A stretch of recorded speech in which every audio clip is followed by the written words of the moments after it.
Bueno, pues yo creo que Vidal dejó en un punto interesante la participación de nuestro grupo, o sea, de lo que realmente nosotros pues, contribuimos a partir de entre las diferentes actividades antrópicas que pueden afectar a los cetáceos, pues está las fuentes acústicas, ¿no? Y entonces, bueno, esta es una imagen que, bueno, que es muy representativa y en la que intentamos nosotros contribuir si realmente, bueno, pues el sonar tiene ese efecto perjudicial sobre estos animales. Sabiendo además que esto, al final, pues el sonido, los mares ya han dejado de ser silenciosos, por supuesto, y el sonido es fundamental pues para la comunicación, para la alimentación de estos animales. Bueno, aquí está el punto de partida. El punto de partida ya Vidal pues ya lo comentó, de un varamiento atípico de sifios en el 24 de septiembre del 2002, en el que, pon la siguiente diapositiva,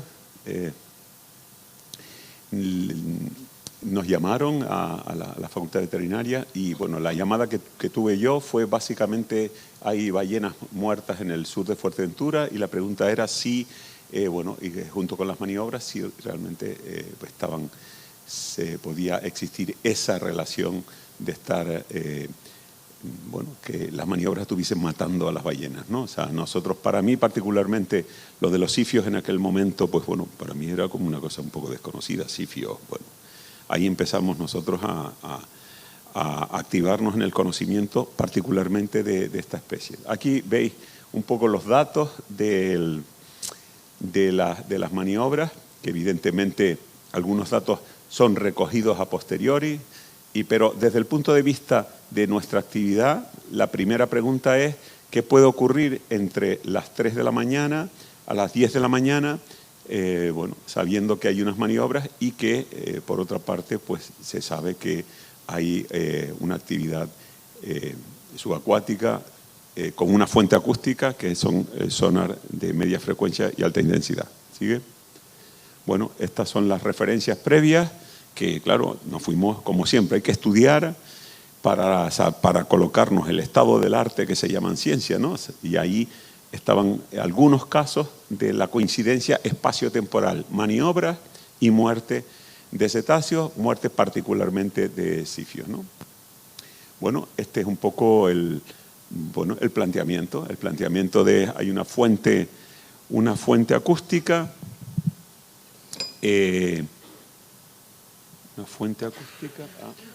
no tiene láser. Bueno, pues está claro, aquí hay una emisión para intentar detectar a los submarinos. Realmente el sonar lo llevan los barcos, Los barcos son los que intentan detectar los submarinos. Pues lo que se trata es de el enemigo es el submarino y es el barco el que lleva la fuente acústica. Ahora bien, se disponen de una forma que realmente es como una malla, y es una malla que yo, si fuera un sifio o fuese cualquier animal ahí debajo, realmente siempre pongo el ejemplo de la discoteca, ¿no? O sea, bueno, tener un sonido en una esquina y no soportarlo, ¿no? Pues te vas al otro sitio, ¿no? O sea, yo me puedo imaginar estos animales tal como además Vidal los expone, que son animales muy, no solo sabemos sensibles a la acústica, pero luego yo es que los veo como animales además muy sensibles a cualquier cosa, ¿no? Asustados, etcétera, etcétera. Además, me encaja dentro de la historia que yo quiero plasmar. Siguiente. Bueno, esto yo siempre lo pongo porque hay que tener muy en cuenta cuál es realmente el papel de la ciencia, ¿no? O sea, realmente cuando vara un animal, cualquiera puede dar una idea, una hipótesis, un diagnóstico, y yo lo llamo eso la bola de cristal, ¿vale? Porque además los periodistas suelen coger esa información y entonces tenemos un problema, y además sin responsabilidad ninguna. O sea, pero cuidado porque este siglo y estos años van a venir de otra forma, porque va a haber cada vez más legislación con respecto a temas de bienestar, de protección de los animales, o sea, bueno, Esto va a empezar a cambiar porque los propios jueces son los primeros que están pidiendo ya profesionales especializados, certificados en todas estas cosas para realmente seguir adelante. Bueno, pues con ciencia lo que hay es que obtener resultados y, bueno, y ponerlos al servicio de los demás. Y estas son las publicaciones, ¿no? Y esto es lo que hemos venido haciendo durante todos estos años. Cuando Vidal puso que se han aumentado el pico, bueno, pues nosotros hemos aportado como, no sé, pero el 50% de las publicaciones, por lo menos, ¿vale? Estos sifios, Vidal lo explicó antes, tienen unas características además de vivir, y además él lo ha plasmado claramente, que son poblaciones también que tienen mucha fidelidad al entorno. Siguiente. Bueno, estas son las especies de las que Vidal ha indicado que aparecen en los varamientos. Siguiente. Bueno, y estos son casos, bueno, de los que en el 88, que Vidal pues incluso ya estuvo allí, y en Grecia en el 96 y en Bahamas en el 2002. Si se fijan, vuelve atrás un momento, si se fijan son animales que cualquiera puede ver que son animales, pues deben estar sanos, ¿no? ¿Cómo matar a un animal sano, ¿no? Siguiente. Bueno, el elemento común en todos estos casos es que había maniobras militares y que durante o después se conoció que se utilizaba sonares de alta intensidad y media frecuencia. Cuando hablemos del caso de Grecia, en el que Francis expuso el varamiento y que claramente era igual que el que nos ocurrió aquí, uno de los problemas fue que indicó que eran un sonar de baja frecuencia. Y ahí empezamos con un dato en el que debemos ser muy cuidadosos. Y yo eso lo aprendí por estar en debate, especialmente en el de la Comisión de Mamíferos Marinos en Baltimore, después de la publicación, que hay que ser muy precisos. Si lo que se utilizó fue un sonar de media frecuencia y tú dices en tu publicación que fue un sonar de baja frecuencia, estás muerto desde el punto de vista de la defensa que tienes que hacer o el ataque que tienes que hacer contra quien hace las maniobras. Porque delante de un juez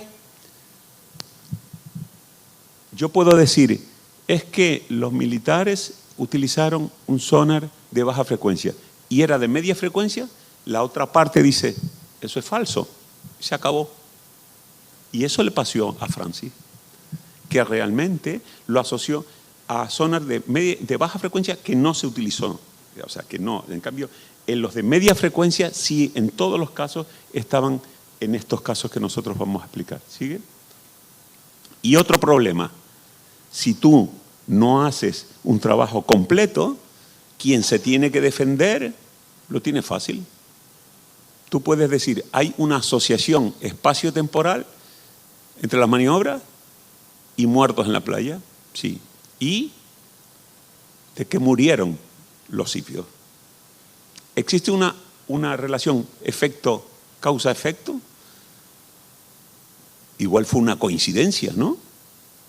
Esa es la pregunta. No habían estudios patológicos. Y aquí, además, lo que fuerza realmente los estudios es que, por una parte, la sociedad se entera en tiempo real de lo que ocurrió, porque estamos en la época de las comunicaciones, y además se enteraron aquí en Fuerteventura y en Nueva Zelanda, pues con ciertas horas de diferencia, ¿no? O sea, el impacto fue también de tipo político. Antes estaba Lázaro por aquí, y Lázaro tiene fotos en la playa discutiendo con el responsable de las maniobras, etcétera, etcétera. Y la gente, al final, todo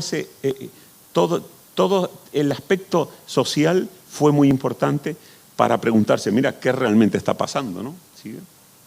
Bueno, nosotros, las necropsias se hicieron mal. O sea, nosotros somos especialistas en patología y nosotros no, o sea, la gente que vino, yo no estuve en la playa, o sea, mis compañeros estuvieron, pero al final fue un debate de qué era lo importante. Y lo importante en aquel momento era el oído. Y por tanto, nuestro trabajo como profesionales no se hizo bien. Además, tampoco teníamos igual el peso suficiente para que se hiciesen necropsias. Bueno, pero ¿qué se hizo? Se cortó la cabeza y las cabezas en un tiempo récord se fueron a la sala de necropsia de la Facultad Veterinaria. Y lo que sí es verdad es que se hizo un trabajo muy detallado de lo que se puede hacer en la cabeza, ¿no? Y particularmente lo que se veía fundamentalmente eran este tipo de hemorragia y algunas burbujas, que las burbujas las tuvimos que retomar posteriormente. ¿Sigue? Bueno, se hicieron unas disecciones, se hizo la histología, pasa a la siguiente, y bueno, y esta foto que está aquí, esta foto del riñón, creo que había un riñón que se cogió bien, se muestreó bien y se procesó bien. Esta foto, a mí me da hasta miedo, porque sobre esta foto es donde asumí el riesgo de decir que esto es una burbuja. Esto y esto. Y que esto, que se ve con mucha frecuencia en animales, incluso con un tiempo post-mortem cortito, y que puede ser gas de putrefacción, podía ser una burbuja formada dentro del torrente circulatorio, como algo así. O sea, estas imágenes, estos huecos son los que la base histológica del riesgo que asumimos para decir aquí se formaron burbujas, porque la necropsia no se hizo bien, y luego veremos que en la necropsia se va a ver cuando hay esas burbujas, que son la característica principal de esta patología. Bueno, pues esto es los hallazgos de las lesiones, o sea, al fin y al cabo eran hemorragias y burbujas. Aparte de, sigue, dale. Que además se correspondía con Bahamas, y imaginaros, este diagnóstico que es muy técnico, muy de patólogo, o sea, lo que hay, esto significa hemorragias prácticamente por todos sitios, que se han producido de forma rápida y asociadas a esas burbujas de gas, y luego a un embolismo graso, que no quiero entrar mucho en ellos para no complicar. Al fin y al cabo hay que hacerlo sencillo. Cuando miramos qué patologías, qué causas podrían provocar la presencia de gas, de ese embolismo graso y hemorragia, lo que encontramos es que experimentalmente en esos años, cuando metían animales a reproducir experimentalmente compresión y descompresión, pasa, pues mostraban las burbujas, pasa, y embolismo graso. O sea, esa asociación pues nos llevó a pensar que esto podía ser una descompresión. Así de sencillo, así sin saber las consecuencias que podía tener esto. ¿Por qué? Porque nosotros siempre nos basamos en qué es lo que está descrito, qué es lo que se ha visto, y lo más próximo era eso.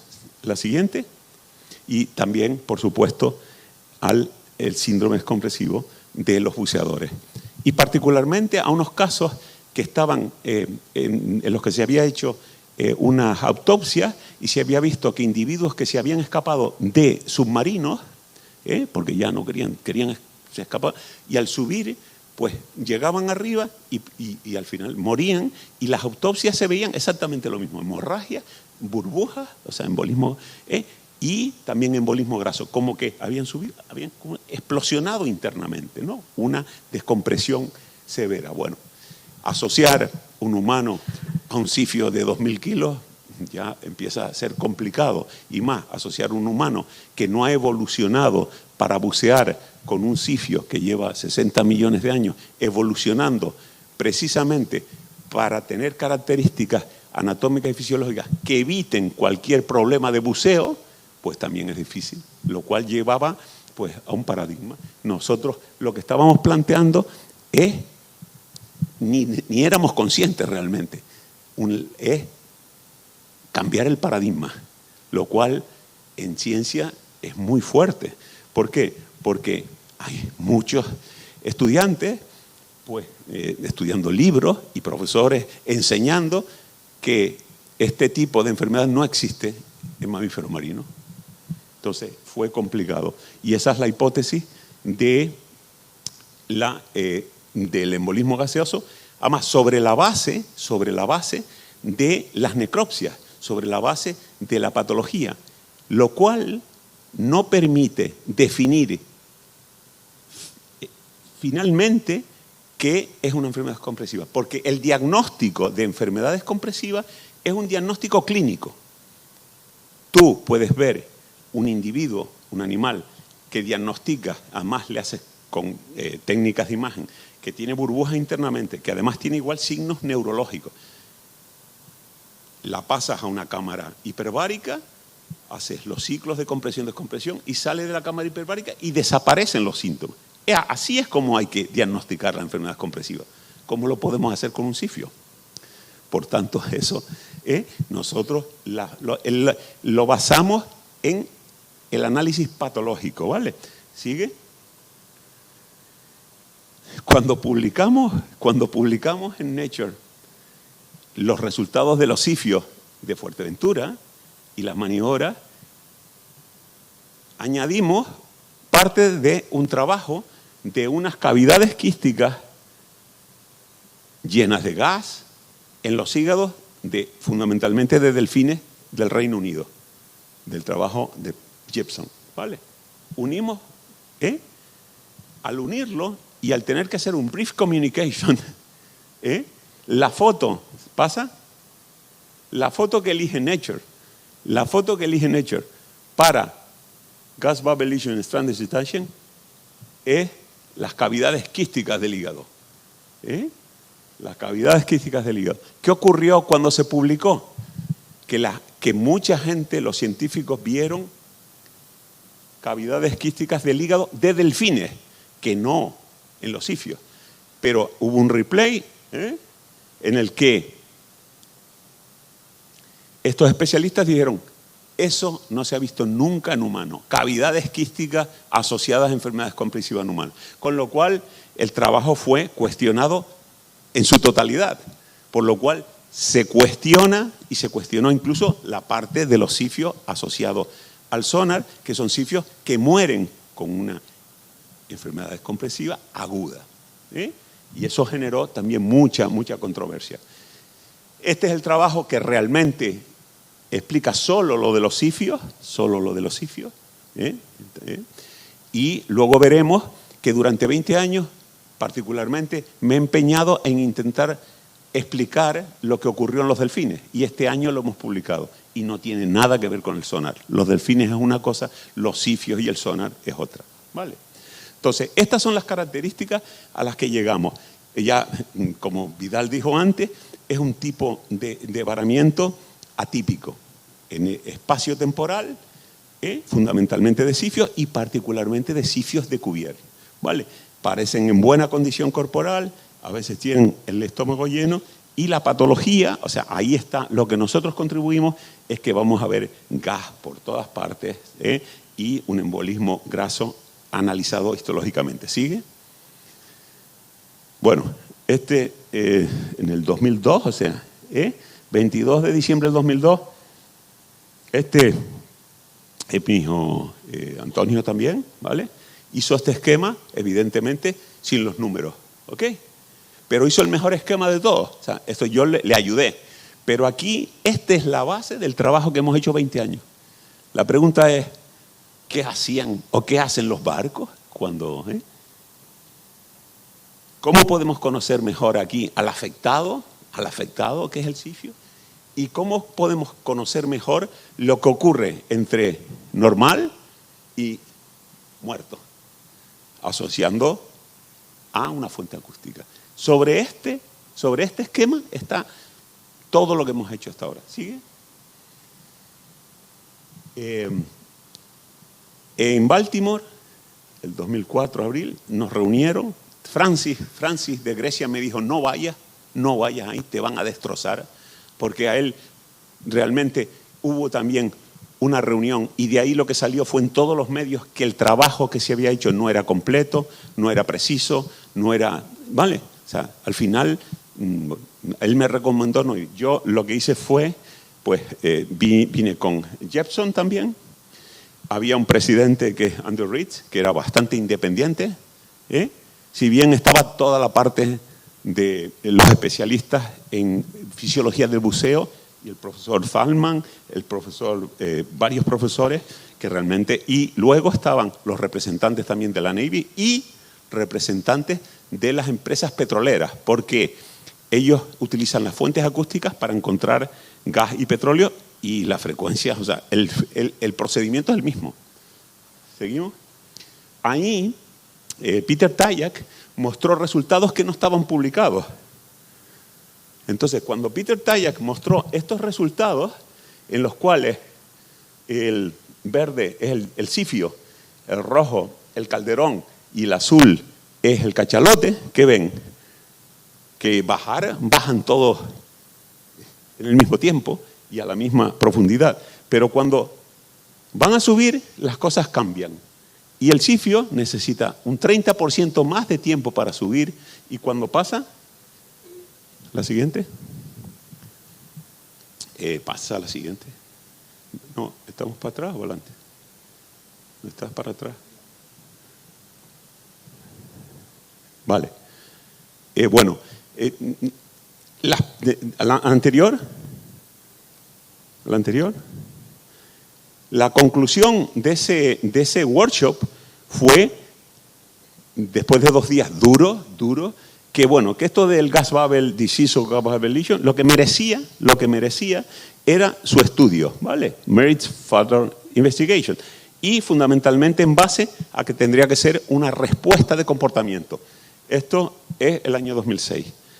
Y a partir de ahí se abren unos programas de investigación que hoy hay muchas publicaciones fundamentalmente basadas en el comportamiento.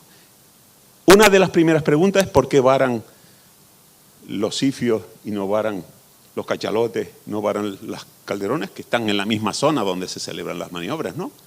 Siguiente. Bueno, pues a mí me parece que esto, no sé si de premio Nobel, pero evidentemente, igual que cuando aparecieron los anticuerpos monoclonales, cambió nuestra vida, de científica y de salud y sanitaria, este cacharrito de estos investigadores cambia la investigación en el mar. Y bueno, y ahora mismo tenemos aquí a alguien siguiendo, además en un tracking, etcétera, etcétera, a un calderón. Esto introduce realmente datos, siguiente, que nos permite diferenciar el comportamiento, siguiente, de las distintas especies. Y mirad aquí, ese es el cuadro que estaba esperando. Sí, la siguiente. ¿Veis? Al subir, este es el sifio, ¿vale? Siguiente. 30% más necesita para subir. Los otros dos, y mirad, estos son sigue, cuadros de aquella época. Cuando llegan a la superficie, los sifios, mirad lo que hacen. Bajan 300, 200, 100. ¿Qué es esto? Básicamente, cuando lo vieron, a ver si esta gente de Canarias va a tener razón. A ver si estos animales tienen un comportamiento muy estereotipado y además incluso necesitan hacer un procedimiento de tabla descompresiva, porque además se repetía. Se repetía. Este cuadro para mí fue la salvación. La salvación. O sea, la salvación. ¿Por qué? Porque puso en duda totalmente que, uno, el comportamiento de cada especie, y en el buceo la gente decía, no, pero igual es ese. Bueno, solo es ese. Cuando empezaron a ver, era un comportamiento bastante estereotipado de los sifios y concretamente también de los sifios de Cuvier. ¿Ok? Con lo cual, la conclusión de esto, además por Peter Tajak, y que son realmente los pioneros de toda esta historia, pues concluye que, hombre, si eso es así, si eso lo cambiamos, pues puede haber decompression problems, ¿no? ¿Vale? La siguiente. Y luego, Zimmer es NATO, es la OTAN. Y la OTAN terminó publicando, pegándose a la posibilidad, leedlo, a la posibilidad de que sí existen riesgos, ¿vale? O sea, aquí nos vamos acercando de no a puede ser, ¿vale? Con lo cual todo esto, pues a nosotros nos fue dando un apoyo porque también éramos científicos basados en algo, evidentemente, técnicamente, pues de hace muchos años, ¿sabes? Porque hacer una necropsia que básicamente, y el concepto es una disección con objetivo diagnóstico, no es una disección para coger muestras, eso es también una disección con objetivo diagnóstico, pues bueno, pues siendo tan pequeño y como decía Vidal, con pocos recursos, bueno, pues nos mantenía a flote. ¿Sigue? Y aquí se abre una pregunta que evidentemente, claro, o sea, en Baltimore dijeron, bueno, bien, Antonio, tú lo que quieres. Vale, perfecto. Me vale aquí el pulpo animal de compañía. Vale, lo que tú quieras. Ahora bien, vamos a empezar a preguntarte. Y la primera pregunta.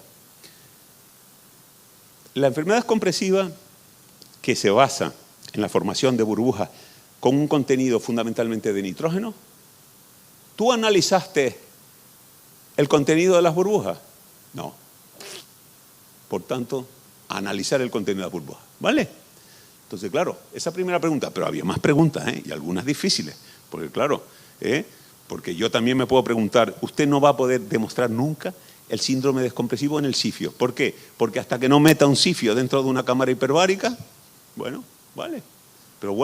Pero si no es esa especie, nos apareció las tortugas y las tortugas demostraron que sí, clínicamente, ¿sabes? Entonces, esa pregunta la va a contestar Yara. Durante 4 años se pasó para poder contestar esta pregunta. Gracias, Toño.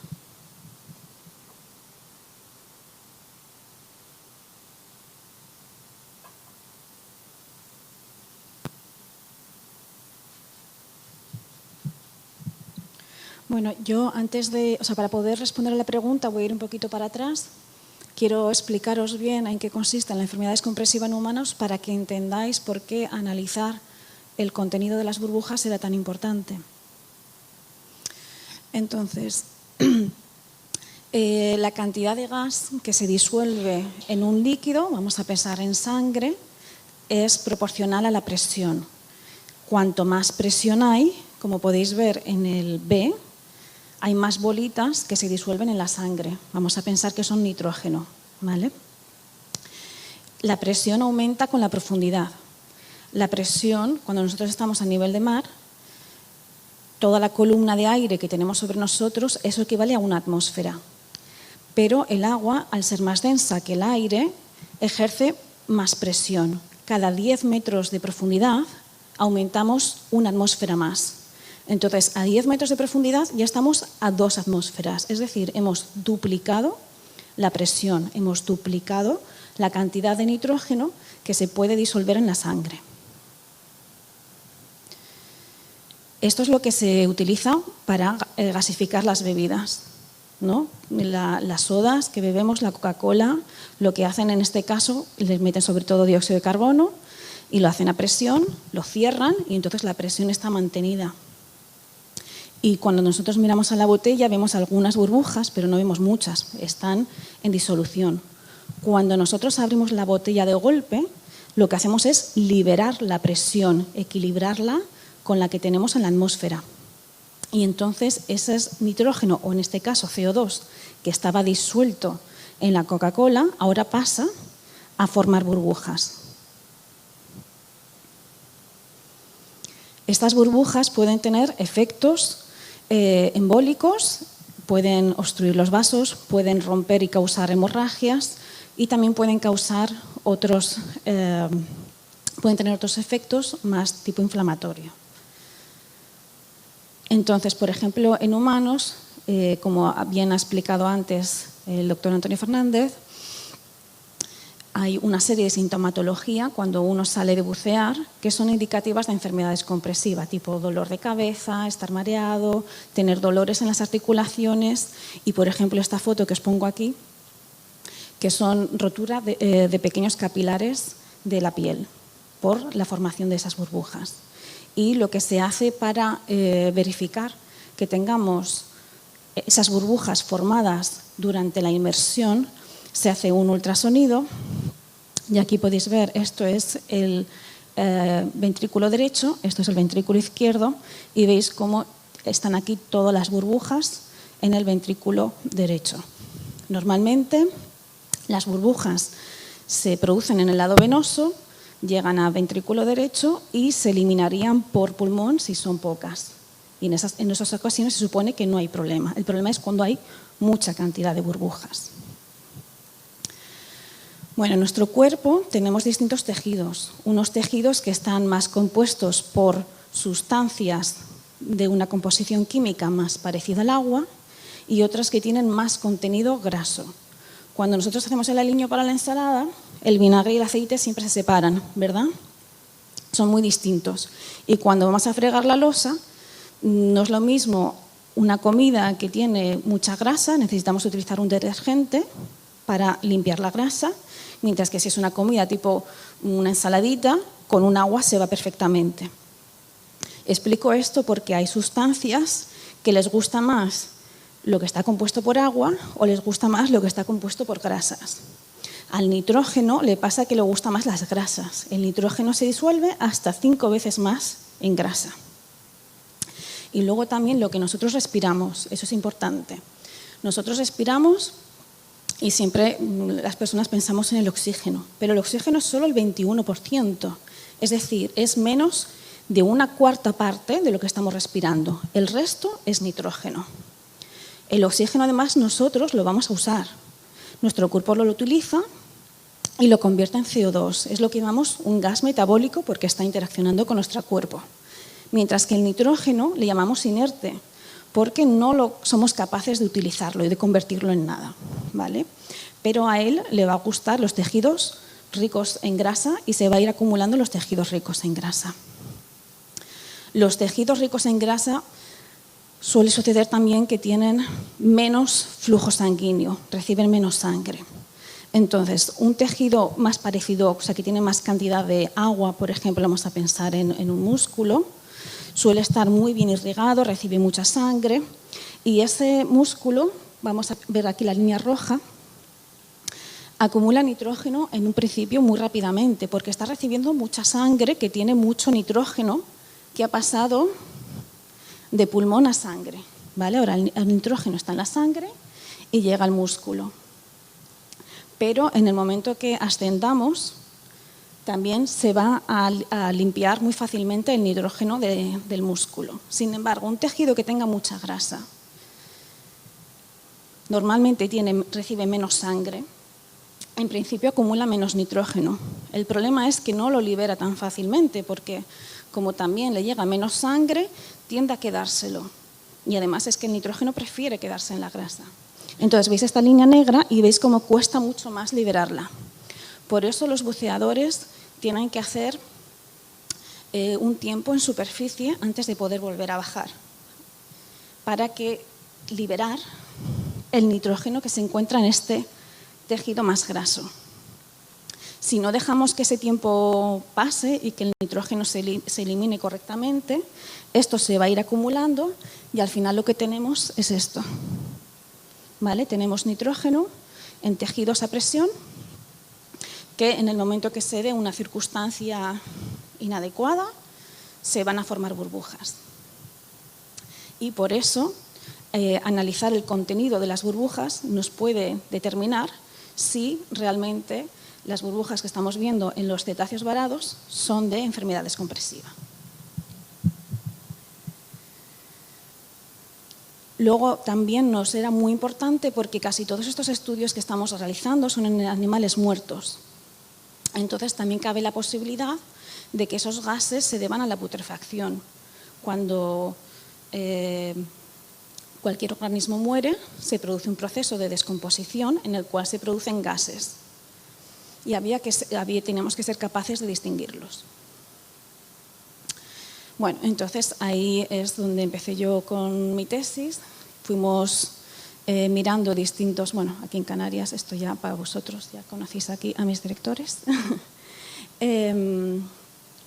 Lo que hicimos fue estudiar distintos materiales que nos permitieran, por un lado, recoger el gas, pero además lo tenemos que recoger de una manera que no se contamine con la atmósfera, porque la atmósfera tiene un montón de nitrógeno.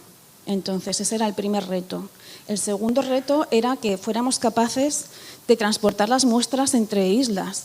Nosotros tenemos el laboratorio en Gran Canaria, pero como bien sabéis, respondemos a las 8 islas.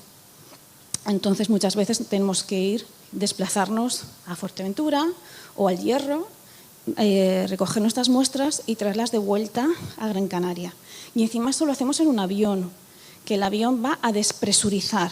Entonces tenemos que mantener nuestras muestras seguras también contra la presión. Bueno, desarrollamos toda una serie de metodología que nos permitió hacer eso y además buscamos materiales también que fueran económicos, porque no todas las redes de varamientos, normalmente las redes de varamientos tienen una economía bastante apretada, y intentando que también fueran materiales que no sean peligrosos, que no se rompan fácilmente, porque en muchas ocasiones trabajamos en sitios un poco inhóspitos. La segunda parte fue desarrollar un modelo animal donde controláramos todas las variables para poder distinguir un gas de putrefacción de un gas producido por la descompresión, e incluso cómo una burbuja que originalmente se ha producido en vida por una descompresión, es decir, que está compuesta principalmente por nitrógeno, cómo va a evolucionar a lo largo del tiempo post-mortem, porque obviamente la putrefacción va a empezar. Entonces, los dos fenómenos van a coincidir. Entonces, hicimos un estudio, en este caso utilizamos conejos y obviamente todos los protocolos fueron siguiendo las recomendaciones europeas y fue aprobado por un comité ético. Y lo que hicimos fue, tuvimos 3 grupos, un grupo que es el control, que es simplemente un grupo de animalitos que los sacrificamos y estudiamos a distintos tiempos post-mortem para ver cómo producían el gas debido a la putrefacción. Otro grupo en el cual los metimos en una cámara hiperbárica y les producimos una enfermedad descompresiva por la cual fallecieron, y también les dejamos distintos tiempos post-mortem. Y tuvimos un tercer grupo a los cuales les inyectábamos aire atmosférico, porque así sabíamos la cantidad de nitrógeno que estábamos inyectando y queríamos ver que recuperábamos a distintos tiempos post-mortem. Durante las necropsias también desarrollamos un método que le llamamos el gas score, que es para cuantificar y ver la distribución de las burbujas en el organismo. Bueno, cuando los animales salían de la cámara hiperbárica, también comprobamos la presencia de burbujas en vivo con el ultrasonido, de la misma manera que se hace en humana. Y luego estudiamos la correlación de la presencia de burbujas en vivo con la presencia de burbujas que encontramos post-mortem en animales frescos. Y aquí lo que podéis ver es que aquellos animales que no producieron burbujas en vivo tampoco tenían burbujas en tejidos post-mortem. Y aquí los animales que produjeron muchas burbujas en vivo tenían muchas burbujas diseminadas por todo el cuerpo post-mortem. Eso ya nos da una indicación de una de las preguntas o cuestiones que nos planteaban de si nosotros durante la necropsia, al cortar vasos, podía entrar aire y que las burbujas que nosotros estábamos viendo, que si fueran provocadas a consecuencia de la disección. Entonces ahí ya estás viendo que no, porque lo estamos tratando todos igual y unos presentan y otros no. Y aquí esto es la cantidad simplemente de gas que vemos post-mortem en los animales a lo largo del tiempo. Entonces veis, la negra es el grupo control, putrefacción, el azul son aquellos animalitos a los que les inyectamos el aire y el rojo son los que están en la cámara hiperbárica. Entonces podéis ver que tanto este grupo como este grupo son estadísticamente distintos del grupo de putrefacción. Y además se mantuvo la diferencia estadística hasta el final del estudio, que fueron de 64 horas.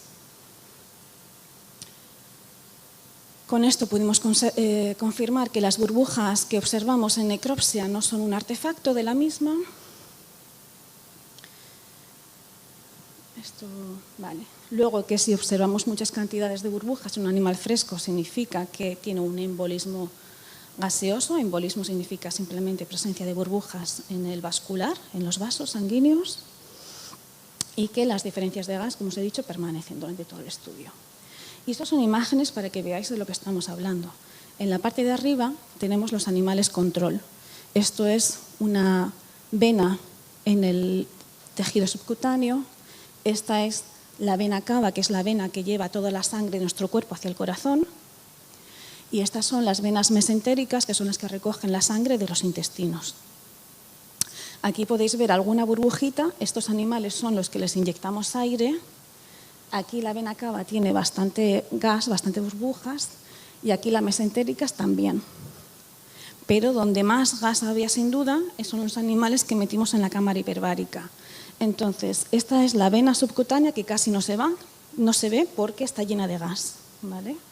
Aquí la vena cava es esta, no esta de arriba, sino esta de aquí. Y aquí veis las mesentéricas. Entonces, como podéis ver, la diferencia es muy importante. Y en cuanto a la composición del gas, lo que observamos es que cuando nosotros inyectamos el aire, lo que recuperamos es una composición de 77% de nitrógeno y 22% de CO2. Es decir, que el oxígeno lo hemos transformado a CO2. No sé por qué sale en la simbología esta china, pero una cuestión de software, debe ser de compatibilidad de software. En los casos de compresión-descompresión, las proporciones de CO2 y de nitrógeno eran muy similares, aunque tenemos algunos casos en los que se observa un aumento muy importante de CO2. Y lo que es muy distinto son los animales de putrefacción. Los animales de putrefacción lo que presentan es hidrógeno, que como veis no se encuentran en estas muestras. El hidrógeno que es producido por las bacterias. Vale, ahora voy a ir un poquito más rápido. Entonces, luego pasamos a hacer el estudio en cetáceos varados. Lo que observamos básicamente es que los animales de buceo profundo presentan más burbujas y en mayor cantidad que los animales de buceo superficial. Por lo cual, propusimos que estaban a mayor riesgo de sufrir una enfermedad descompresiva. Hicimos análisis del gas de estos animales y estos animales son animales que ya se encuentran en un grado de descomposición. Vemos de nuevo que tienen el hidrógeno, igual que los conejos, mientras que los animales frescos contienen mayormente, en azul lo veis, el nitrógeno, ¿vale?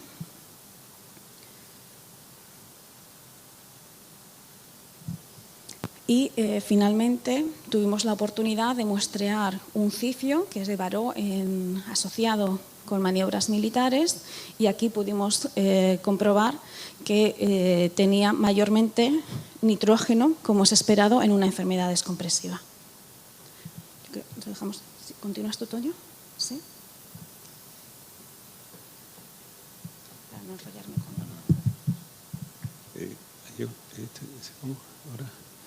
Bueno, habéis visto que la pregunta del gas, 4 años para contestarla, ¿vale?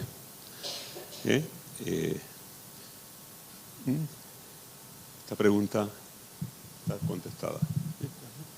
Por supuesto, estas son las maniobras del 2000 de Majestic Eagle, que en la que comenté en la inauguración, que terminaron, pues, aquí está, mira, a Tony Galoro. Yo lo llamo Galoro porque vi se llama Gallardo, pero en un periódico inglés vi esa foto y ponía el doctor Tony Galoro atendiendo un sifio durante las maniobras, ¿vale? Bueno, estos animales que están absolutamente putrefactos, pudimos ver el embolismo graso. En fin, la siguiente pregunta es, claro, esto ¿ha ocurrido otras veces? Bueno, pues estos son casos y otros casos que no podemos poner aquí, pero tenemos más casos. Estos están demostrados y además certificados por la propia Armada, ¿vale? Con esta patología y además asociado a, bueno, fijaros, las mismas características. Son animales aparentemente que están bien Y bueno, y luego, pues claro, ¿hicimos las necropsias en Fuerteventura en el 2002 bien o no? Mire, ¿tenemos alguna foto de Fuerteventura en el 2002 con algo parecido? No. ¿Podríamos haberlo encontrado? Pues bueno, si no miramos, si hubiéramos mirado, pues igual sí, ¿vale? Entonces, porque esto no hace falta ser un superpatólogo para ver esto, ¿no? Vale. En fin, en este caso incluso tardamos 2 años en confirmarlo porque todo sospecha, el informe que dimos el ministerio es que se sospechaba que hubiera algo aquí, pero como otras personas se adelantaron en la prensa a decir que estaban barcos de la OTAN y del Reino Unido ahí, la OTAN miró qué barcos no estaban en la otra parte, pero estaban otros barcos. 2 años para confirmarlo, ¿vale? Y sí estaban, o sea, al final, en un informe, 2 años después, apareció que sí estaban aquí. Por tanto, bueno, hay que tener paciencia, ¿no? Paciencia para esa información. Yara aporta al protocolo, aporta el análisis de gas, ¿vale? Y bueno, otra de las preguntas, o sea, ¿ustedes siempre asocian esto? La pregunta es, ¿ustedes siempre asocian esto a las maniobras militares y a los humanos? Bueno, pues no, esto Yara no lo ha expuesto aquí, pero en estos hemos descubierto la misma enfermedad de causa natural en la interacción entre estos animales con calamares y lo hemos visto algún gran pus muerto con las mismas lesiones. Esto no lo vamos a poner. Luego hay una teoría y una hipótesis muy interesante que es que el sonar o la frecuencia del sonar y la de las orcas pues coincide, es un coincidente. Por tanto, bueno, es una hipótesis bastante interesante. Evidentemente esto para verlo, uy, ¿y esto? ¿Ayú? ¿Cómo lo...? ¿Para atrás? Hay que hacerlo aquí. Bueno.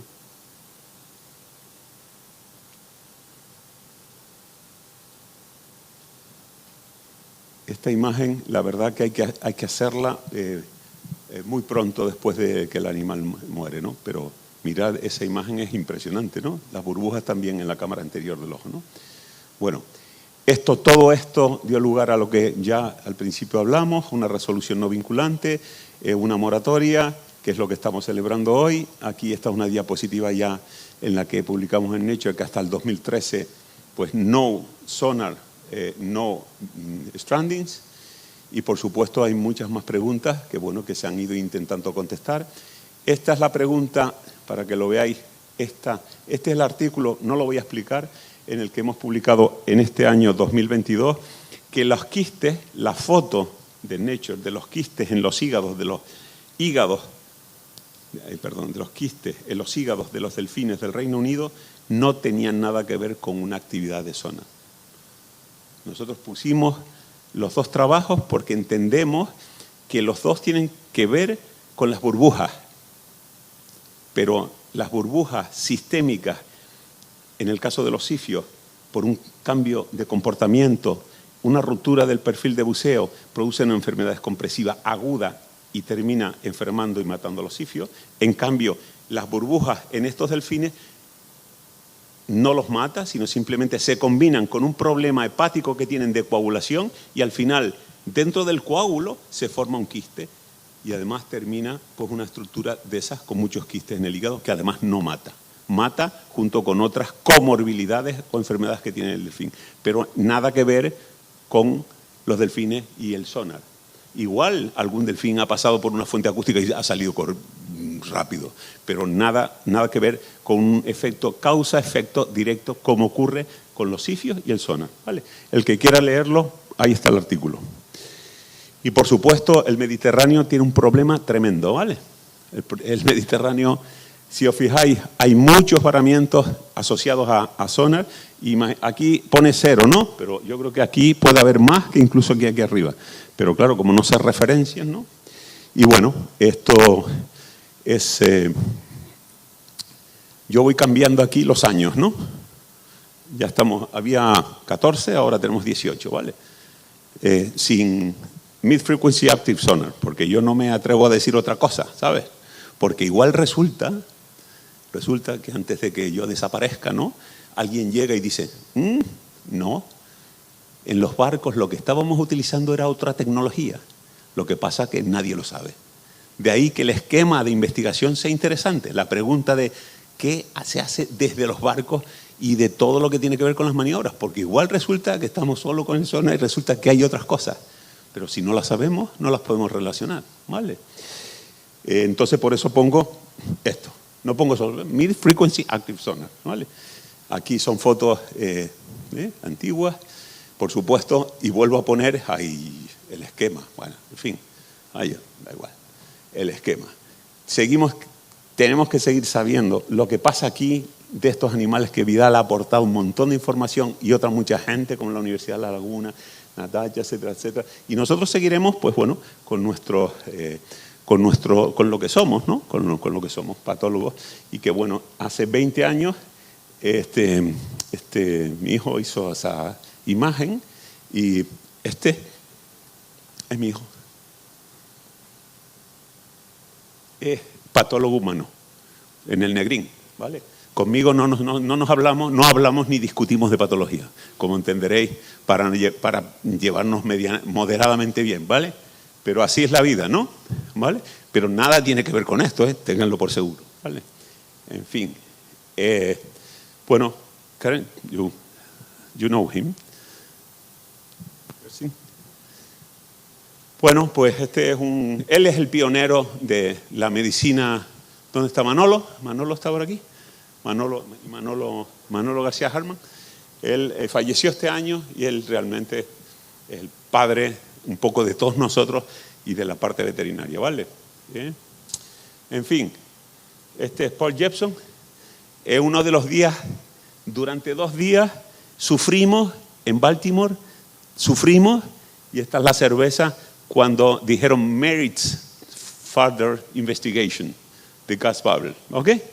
En el aeropuerto, volviendo vivos, sobreviviendo, volviendo desde Baltimore a Europa, y Paul, que ahora está también muy malito, ¿vale? Muy malito. Bueno, y Manolo, esto era para Manolo, que ahora lo vais a ver actuar aquí, para Manolo García Harman, que bueno, yo lo veo casi igual, salvo unas canas, pero bueno, ahí está, y evidentemente, pues bueno, esto es para que el recorrido que hemos hecho, bueno, al final son las personas lo que cuentan todo esto, ¿no?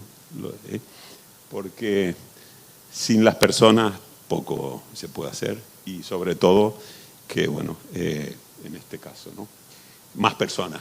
¿Lo habéis visto, no? Este es nuestro grupo, de verdad. Y por supuesto, aquí estamos todos, y bueno, aparte de que hay futuro detrás de mí, además ya muy especializado, hay más futuro, ¿eh?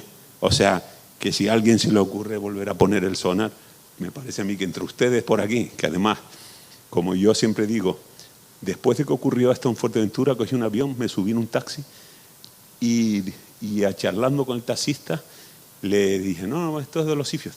Ya están los militares otra vez aquí. El taxista sabía más de sifios que yo en el año 2002, 2003. Hombre, yo luego tuve que ponerme a estudiar, ¿vale? Bueno, Manolo,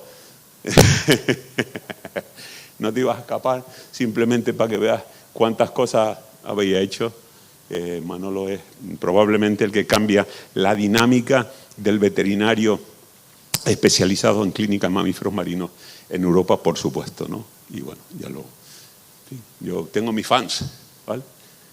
Y bueno, y fin, ¿vale?